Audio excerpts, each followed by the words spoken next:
Hey, this is Mark Rikansrud. I'm here at DefCon with Ian Coldwater and Chad Rikansrud. They've talked about making out of a mainframe with a container. Is there a set of best practices that you think people should follow to protect their container systems, like the namespace remapping? There are CIS benchmarks for both Docker and Kubernetes that are really solid, and those are worth taking a look at for people who want a kind of set of best practices to be able to measure against.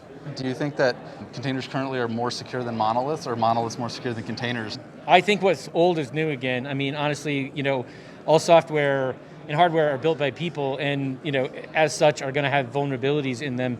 I think that the iterative nature, like Ian mentioned in the talk, of how often the DevOps folks update and patch and whatever, definitely adds to that level of security. And so I would say, on the whole, I would bet on those environments being more secure just because there's more eyes on it and more moving parts on a regular basis. But as we talked about, I mean, it all could fall apart at any point in time, really, just because it's made by people for people, right?